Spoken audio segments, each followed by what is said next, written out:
Education పరంగా చూస్తే health పరంగా ఎడ్యుకేషన్ అన్ని బాగా చేశారండి. విద్య, వైద్యం మరి అద్భుతం.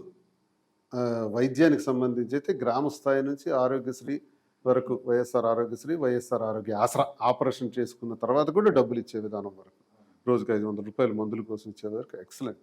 స్కూల్స్ అయితే నాడు నేడు అద్భుతం.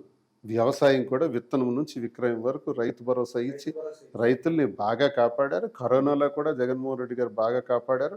ఇండస్ట్రియలైజేషన్ కూడా చెయ్యాలంటే రాష్ట్రంలో పరిశ్రమలు ఎక్కువ రావాలంటే రమ్మంటే ఎవడు రాడు. మనం అట్మాస్ఫియర్ క్రియేట్ చేయాలి. ఆ ఇన్ఫ్రాస్ట్రక్చర్ తెప్పించాలి. స్వాతంత్రం వచ్చిన దగ్గర నుంచి ఇప్పటి వరకు మనకు 6 పోర్టులు ఉంటే జగన్మోహన్ రెడ్డి గారు వచ్చి 4 పోర్టులు ఇచ్చేసినారు. 4 సీ పోర్టులు 80% పూర్తి చేసి ఒకటి పూర్తి చేసేసి జాతికి అంకితం చేశారు. పోర్టులు రావటం వల్ల ఏమవుతుంది, ఒక్కో పోర్టులో 25,000 మందికి ఉద్యోగాలు వస్తాయి. ఆ ప్రాంతం అంతా కూడా ఒక విశాఖపట్నం, ముంబై నగరంలో మారుతుంది.